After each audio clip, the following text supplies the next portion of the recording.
Good morning, everybody. Welcome to another episode of Local Wisdom, and I hope you're having a marvelous day. I'm with my partner, James Douglas. Howdy. And I'm Justin Underwood. We are your source for local wisdom and all things residential real estate. We're live, so we invite you to ask any questions as we go throughout this episode.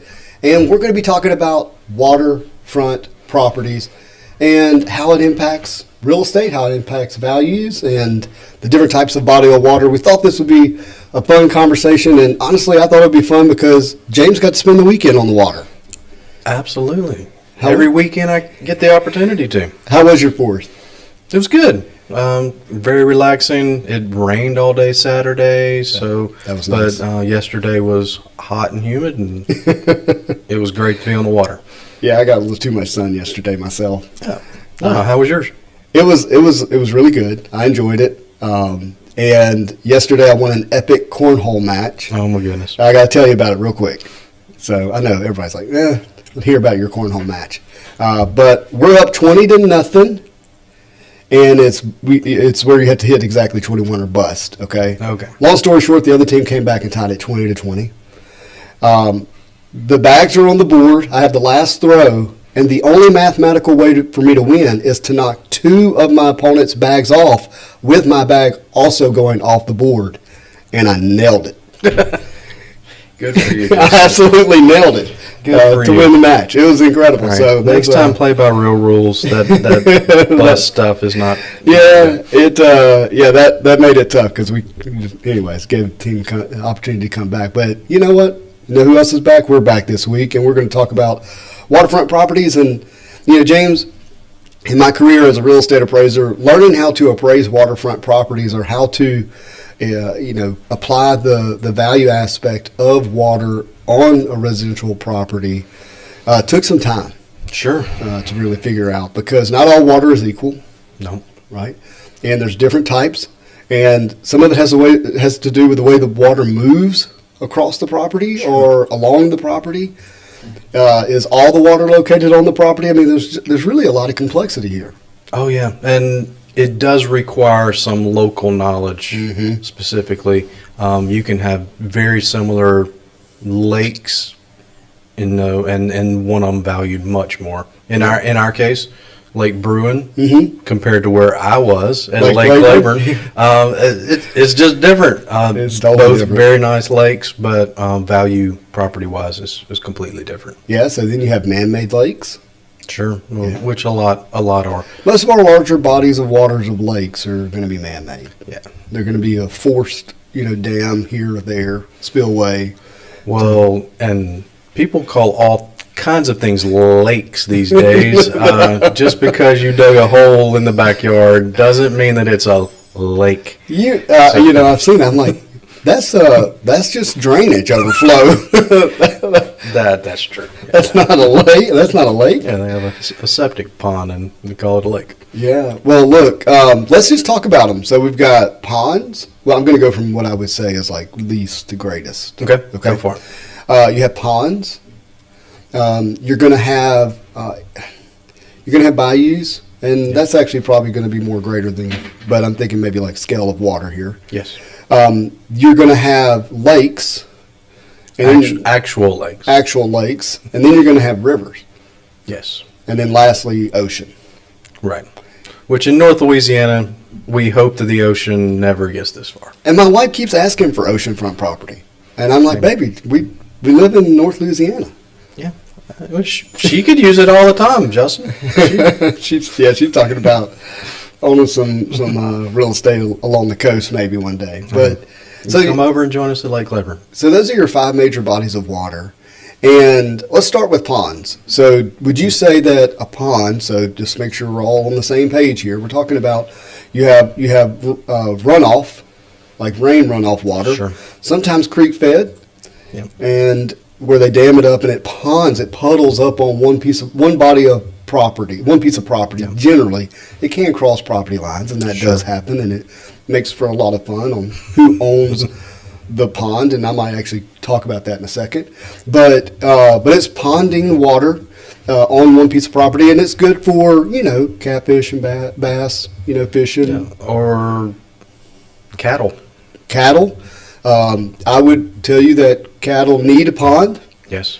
And also they actually prevent wildlife from growing around a pond because they trample. Oh, they trample it down. Yeah. But it is absolutely necessary unless you're going to just keep your buckets out there. I mean, horse trough full of water for them. They need a pond. But there's this dream, I got my house, I got my porches, I got my shop, and I got my pond.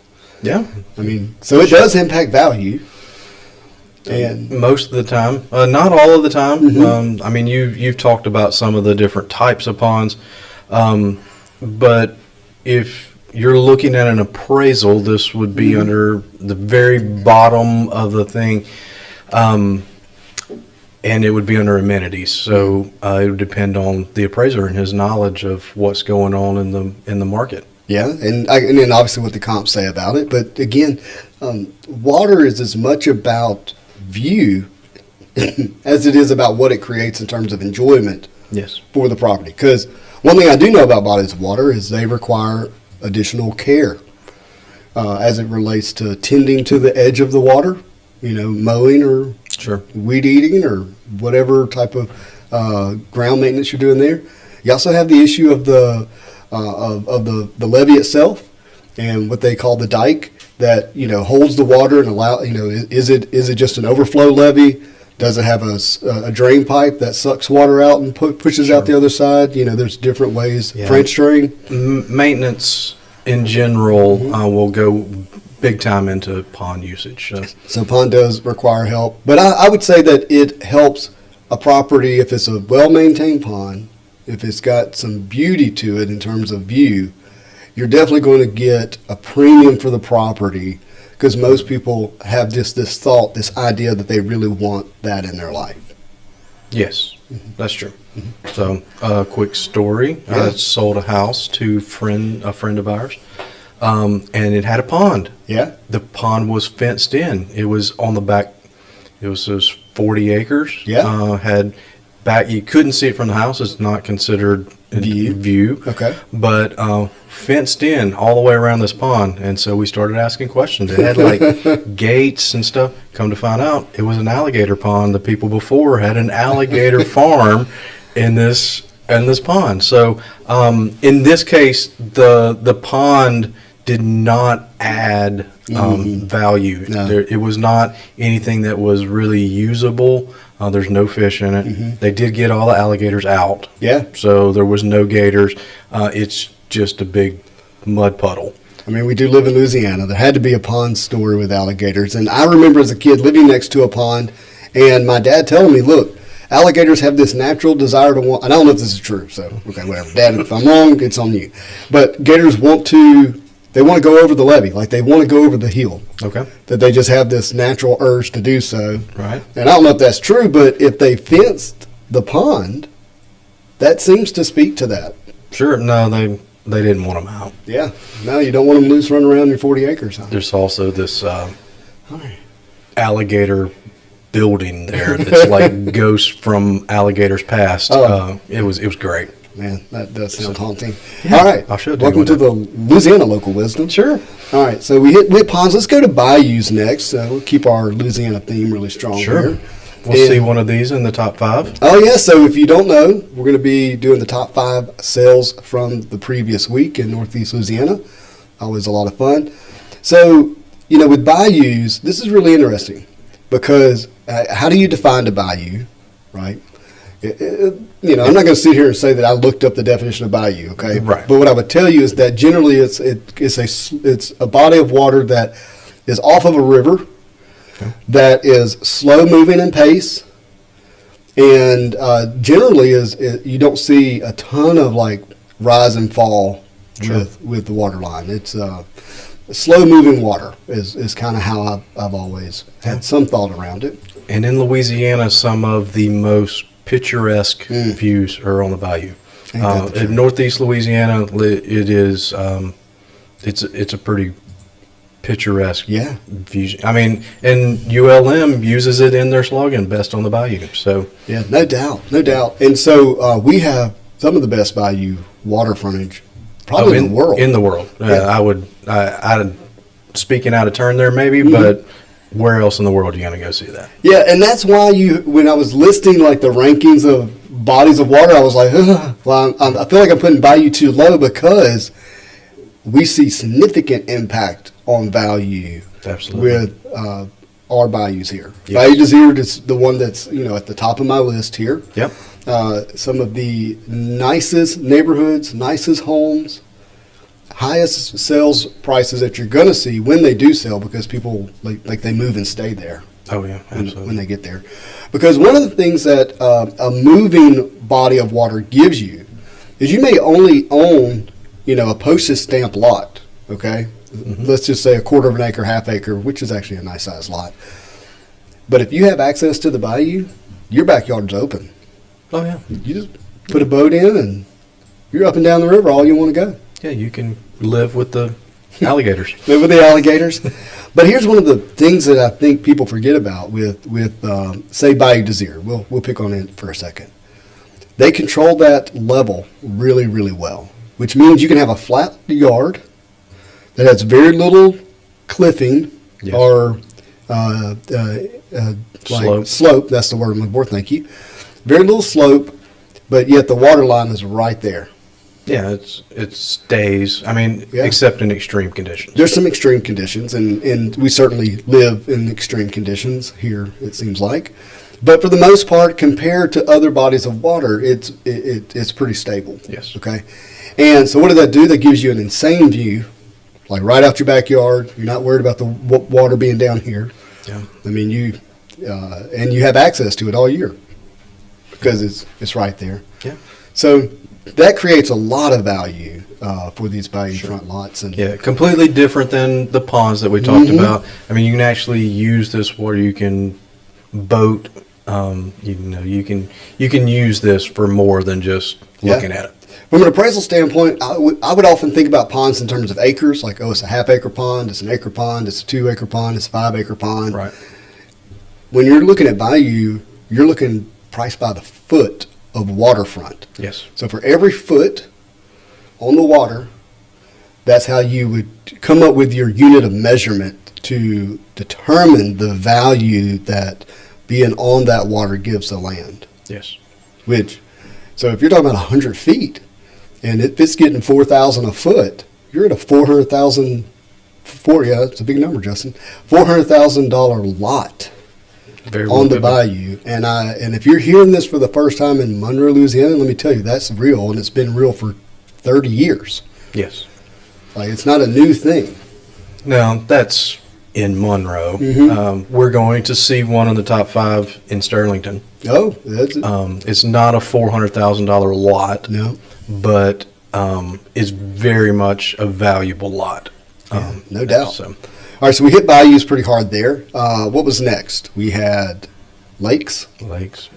This is popular, especially this time of year. Yeah. People look for these places. I'm on a couple of Facebook groups, and they're all time, hey, anybody got anything to sell? Will you sell me a little sliver so I can put just a little 1-bedroom? Right. I want to put a metal building up so I can see the lake, Right. have access. So no, it's a big deal in our area, and we are blessed to have so much within driving distance of Ouachita Parish. Let's just do a few here. So Ouachita Parish, we have Shinny Lake. Okay. He didn't see me go in there, did he? All right, we're going to talk about Shinny in a second. Well, if they finish the bridge, it'll be great. So, no, Shinny definitely a local. It is a local body of water, and I do want to spend some time on that in a second. Yeah. So we got Shinny, we got Lake Claiborne, which you've already mentioned, Which is about as far out of the area. Well, and Bruin, they're on opposite sides. All right, so give me the other two. Well, you got Caney, and then the most popular in our area would be Darbone. Caney's up there, man. Yeah, but Darbone is a little bit closer to us. Yeah. And, I mean, we can get there in 15, 20 minutes if you're... Yeah, if you're on the north side of West Monroe, yeah. Yeah, so... and there's a lot of different types of places around there. And there's inlets and outlets. And Caney's more of a wide open lake, where Darbone has its it's little Yeah, sloughs. in my brain, which I don't encompass all things lakes, okay, but to me, Caney Lake is like, hey, that's where you're going to go tube and ski and that kind of stuff, and Lake D'Arbonne is more of a fisherman's lake, and you can do both on both, right? Right. Well, yes, and there's been some really big bass come out of Caney. Yeah, for sure. I've seen some of those over 12-pounders come out. So, but on D'Arbonne, it's known outside of our area for white perch. And, so there's a lot of people fishing on both of those lakes year round. So we didn't talk about fishing that much with ponds and bayous. They certainly have that, and that's certainly a draw. Yes. But, a lot of fishermen, fishing ladies, want to be on these lakes. Sure. Yeah. I mean, we live in the sportsman paradise, and that's a really large part. And you can do it all year round. Yeah. It's not like hunting season. This is all year round. You can go catch. Yeah, some of the coldest I've ever been was that lake out by Lake Providence? Lake Providence. Lake Providence. Yeah, so I've been on Lake Providence. I know it's funny. You like that? I like that. I've been on Lake Providence with the wind blowing like crazy, and gosh, I was cold. Well, on that boat blowing across the water. So we didn't mention Lake Providence, but it's in the area as well. Yeah, no, it's and they once again a lot of fish, and there are a lot of rental properties along the. You can rent cabins on any of these. The Airbnbs are becoming a big deal around most of these lakes. A lake like Caney has mainly homes around it, but a place like Lake Claiborne has a lot of trailer camp type things. So there's a lot of different types of property even around the lakes that are local. Yeah, your motivations for why people want to buy on a body of water, particularly some of these lakes, which are more recreational in nature than just residential home sites in nature, which is more like the values that properties, and we'll point to some of those in a moment. But with recreational and the fact that there's revenue that can be generated, it creates more complexity in the evaluation process, especially when you start looking at the amenities. And we won't go too deep here, but it gets pretty, it can get overwhelming in the process, because you have to see somebody spend $50,000 in a boathouse, $75,000 in a boathouse, and it's just an amenity line item. Right. And it's almost to sell the property at what it should sell for. You have to have it. Yeah, for me, if I'm going to buy an existing property, it's already going to need to have the boathouse, or I'm getting a tremendous Most value. people are buying those properties as second homes, just camps or somewhere weekend type homes, and so they want them finished. They don't want to have to. Now, some people obviously do. At some point, somebody's going to have to put in the money to upgrade that. But a lot of times on these lakes, like water access, like how much, you've already talked about square footage, but how deep the water is right off. So you put a pier out there, you may have to put a 50-foot pier to get deep enough water to get a boat up to it. Yeah. And so there's a lot of consideration when we talk about value. Does it have a seawall? How old is that seawall? Is the seawall already eroding? Sure. And then in any body of water that we're going to, what is flooding like? How is the water regulated? Most of our lakes are very well regulated. They're self-regulating most of the time. And so they do a really good job of that, but it's still a factor. Yep. Sure. In fact, I remember Caney Lake didn't even participate in the national flood maps. Okay. Where you could get Fannie Mae flood. That may have changed. It's been years since I've looked at it. All of Jackson Parish is not good with flood maps. Yeah. Well, again, I think they're kind of a dark spot on the map. Like they just didn't participate. Sure. So. But it is a well-regulated, there's not a lot of difference. I mean, if you go this time next month, it's going to be really similar to what it is right now. Yeah. Or if you go in you go in November, there's not a lot of play in the water levels. So we've hit ponds, we've hit bayous, we've hit lakes. Now let's go to rivers. Okay. Now, I think we only have one river that's, a major body of water moving through Well, we'll just talk about Ouachita. Yeah. northeast Louisiana. I just can't think of another one. Maybe there is. I just can't think of it. Yeah. I mean, if you get over to Shreveport, you got the Red River and all that. Yeah, northeast. But, yeah, I agree with you. Yeah. I mean, and then the Mississippi is our border. Yeah, yep, nope. Let's include the Mississippi there because we do border it. But Ouachita River, Okay. another beautiful body of water. Sure. I mean, And in fact, the last I saw, it was considered the third most beautiful, I think is the title, in the country. I could see that being true. If you haven't been in a boat on the Ouachita River, you just haven't seen Louisiana yet. Sure. You haven't seen our area yet. It's just it's a different view. You want to get on two bodies of water and see what Northeast Louisiana is about, you go to Bayou, you go to Darbon Bayou, and then you go to the river. Yeah. And you will see Northeast Louisiana, the beauty that is here. So. Yeah, I remember being pretty overwhelmed and stressed with work back when I was doing appraisals, and I had a friend put me in a party barge, and we went. Well, we basically went from North Monroe to Lazar, and just to relax and see the river. I'd encourage you to do it. It is beautiful. Oh, absolutely. But here's the problem: it's cliffed, meaning that your house is up here and the water's down here. Or if you don't want it to flood, You got to be up on piers. Yes. And so I have longtime friends that live out on the river, and at least every other year they have to boat into their house. Doesn't flood. It's but to get to their house, they'll have to boat in. Yeah, boat out. I've literally boated in. Is that a word? Boated in an appraiser to get to a house on piers because the water just wasn't going down. Oh yeah. Like we were delayed, and anyways, we eventually got them in there on a boat. Yeah, and the Corps of Engineers use like down in Columbia, we have locks and dams, and they use that to regulate the water, but they use it so that the rest of the It's areas everything outside of it, yeah. Right, Doesn't overflow. Right, so they're regulating the river to help with flooding in other areas, and so if you live on the river, you just will have to know that it's There's a few special properties in Ouachita Parish that actually have access to the river and the bayou. Sure. It's where that channel flows off of the river and then moves into the bayou. And I'm going to tell you, those are some special properties that have carried extreme values. Oh, I mean, they should. It's a unique piece of land. Yeah. So. Yeah, it's awesome. So I mean, I do love riverfront property. Just the risk and the danger, and why you don't see as many sales of those, has to do with just the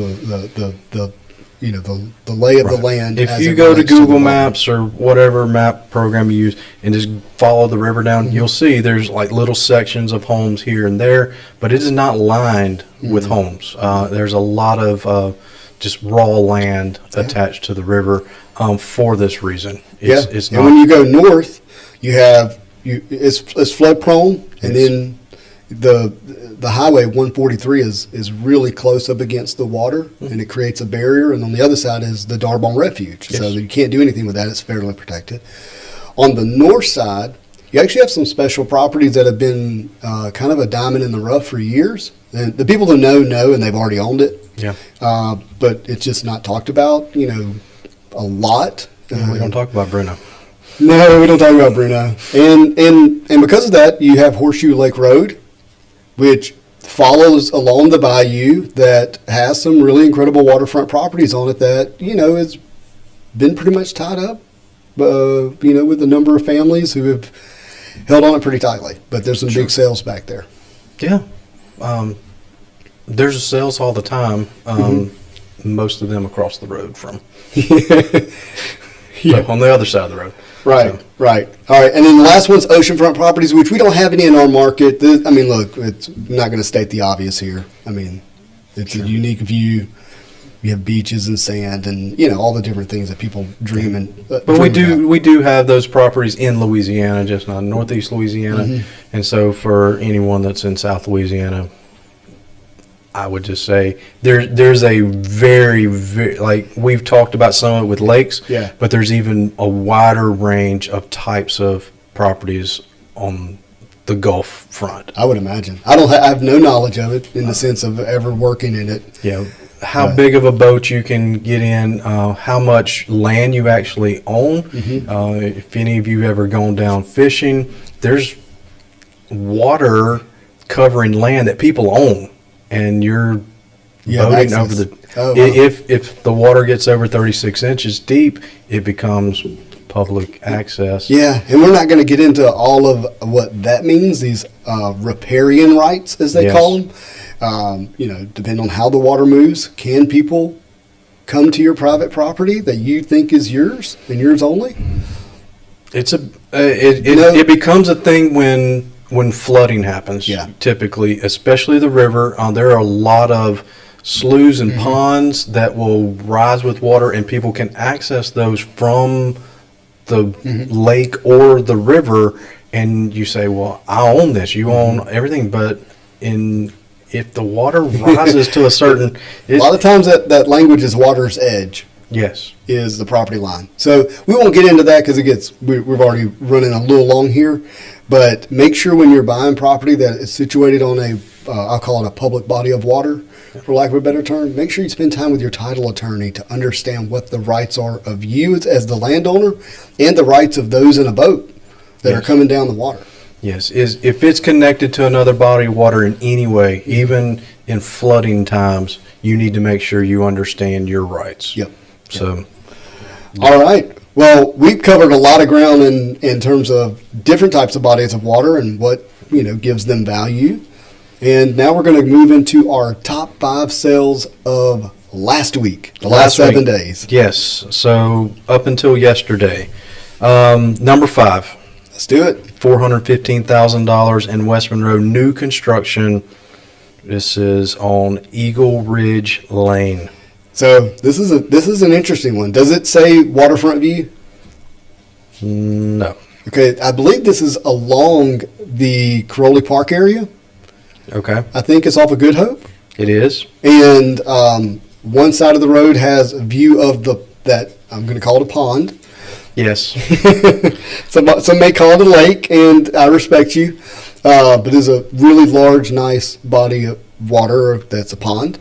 And, it's fun. It's a fun view. Wasn't sure if this property included a view of that. No pictures of it and no mention of it, so I'm going to assume not. Yeah. Surely that would have been would part have of it. been a feature. But still, a nice sale, nice house. What is that per square foot? $188 a foot. Oh, man, $188 a square foot. New construction. In total heated square feet? $2,198, so just under $2,200. Yeah, and that 2,200 range is about, a sweet spot for Sure. a lot. Because you get that 4th bedroom and you get that extra half bath, typically in that situation. All right, and I will come back to her in a minute, but Mickey Plunk Freeman was the... Oh, good job, Mickey. Yes, good job. All right, number 4. That's not a 4, that's a 4. $560,000. Wow, that escalated quick. Yes, it did. It was actually listed at $540,000, but sold for $560,000. Wow. On Towering Oak Circle. I know there's no waterfront there. No waterfront, but it does back up to Crowley. Hey, in some ways, that's, it's not the same, but it's kind of the same. You know what I mean? Like, Sure. it gives you access to something that's public, and you go, well, they don't have access to it. They get back there. Well, and also, no one's going to build behind you. That's beautiful. Yes. Oh, that's a big deal. Mm-hmm. So 3,500 square feet, $158 a foot. It's got great curb appeal in the photo. Yeah, no, it's a nice house. I mean, it need to be for 560. Got a big front porch. I remember an older, wiser builder telling me, "Hey, son, if you want to sell a house, put a front porch on it." It does make it look good. Mm-hmm. So, $560,000 is a good price for that. Yeah. All right, we're going to move. We're stay in West Monroe. In fact, 4 of these. Yeah, West Monroe dominated this week. Yeah, they did. Rebels. This one's off of Strozier. It's on Dollar Lane. Oh yeah. $595,000. Hey, Strozier Road's cool. because it's a loop, so you don't get a lot of through traffic. Right. It's very wooded, so you get that, country feel, but it's still somewhat, it's not in town, but it's, you can get there quickly. And it all backs up to the refuge. At the top. At the refuge. top. The top of the. Nobody's going to build north of there. How many acres? This one was 1.4. Wow, and it still got that price? Yeah, $595, and that's what they got. What they're asking: a 25 by 30 shop, some outdoor living, $167. But it was 3,500 square feet. Beautiful house. It is, and a great location. It's still easy access into town, and it feels like you're out in the country. So. Yeah. All right, number 2, $645,000 on Canyon Road. Ooh, we're back to Canyon and West Monroe. Yeah, we'll see if we're here for months doing this, we'll see Canyon Road again. Yeah. Canyon Road will have those $500,000 to $700,000 homes, or on that end. Yeah. We talked about a beautiful neighborhood, and since we're bodies of water is our theme, you actually drive down across the pond or lake. For Canyon's sake, we'll say lakes. They're ponds. Don't hate us for that. No, please don't. We're just trying to be as accurate as possible. Sure. That's but but most of these lots on Canyon, when you get across the water, are 2+ acres. Some of them are 5 or 6. I think one's even like 8 or 9. This one was 2.6. And depending on what side of the ridge you're on, because the road is built on to the right side here and the downside here. They're on the water, or they have some view of it of some sort. Sure. Mm-hmm. Yeah. I mean, at least you have a view of it when you drive into your house. And this one also had an accessory unit, 700+ square foot guest house. So they got 2 houses. Not exactly. That's another episode. We'll talk about that. Yeah. I would venture to guess, Justin, that most real estate agents don't even know the difference between an accessory unit and an amenity. Yeah. And it would probably help in marketing if you figured that out. And then the other thing, if there actually was another home on the property, how you're going to be able to sell that property for a loan's sake. Because it does impact financing. Yes. And again, we'll make that another episode, so make sure you tune in. No, that's a really good point. All right, and for the number 1, that's actually me playing the drums. And me on the horn. Yeah. Not exactly, but we're going up to Sterlington. Oh, we made it out of West Monroe. So in Sterlington, north there a little bit off of Guthrie Road is a little road called Barron Road. Yeah, I know Barron. And most of these lots are 3 acres-ish, and this one's 2.83. It's Barron with 1 R, right? With 1 R. That's important to know. And it backs up to the bayou. Yeah. And it's really not, but also it is over 5,000 square feet. Oh, so we got, all right, so sometimes the lot doesn't get the house it deserves. This one got every bit of the house it deserved. And so this explains the high sales price. So it sounds like this lot got the house it deserves in terms of scale and quality. Yes, $894,000 was the sale. They asked $899,000. I mean, they got a really good price, but it's $170 a foot for bayou. Yeah, it's got a pier. How old is the house? 2019. I mean, all of those homes on Barron are not very 5 years older or newer, and they're still building. Yeah, they are. So it's a really nice area. If they would finish the road going in, it would be even better. Roads aren't cheap. No, but neither is this house. Yeah, and so I remember those lots were going for $90,000 at one time. I imagine they're well over the $100,000 now. I would assume so, but I haven't seen a lot sell in a while. Yeah, I haven't either. But this even has a brick and wrought iron fence. Like it is a bricked in backyard. It's a nice piece of property. Like they did it well. 2019 was not that long ago. No, and this has a forever home feel to it. When you start talking about brick and wrought iron fencing, That typically speaks to, I don't plan to sell. Well, typically you would see brick and wrought iron like in town. Yeah. You would, and if we saw it in the Garden District, that'd Be normal. Yeah, it's not something you'd normally see in the bayou looking out. 3+ acres. Yeah. Yeah, in Sterlington, really nice. It's a really nice home. I don't know why they sold, but congratulations to whoever bought it. All right, so question for you, James. Put you on the spot. Let's say that same physical improved property is built, but it's not on the bayou. What does it sell for? I would venture to guess 100,000 less. Yeah, that's kind of what I'm thinking too. That's just shooting from the hip, but and it doesn't mean it necessarily you just $100,000 plus adjustment. There's a lot of different things that impacts that. Sure. But I agree that premium that you're seeing is a lot of that is. I mean, that goes from acreage wise, 3 acres being worth maybe $75,000 to $100,000 an acre here, to, if it's not on the bayou, to being $30,000 an acre. Yeah, no, I'm with you. I understand what you're saying. So, well, we'll definitely dive into some more topics here lately. Oh, what a great pun for the waterfront episode. We dove into the local wisdom here. Man, Yeah. James is sharp, even when he doesn't know it. What if I did know it, Justin? No. All right, guys, that has been another episode of Local Wisdom with my buddy James Douglas of Coldwell Banker Group 1 Realty. No, we were not sponsored by Chick-fil-A, but we'll be happy to.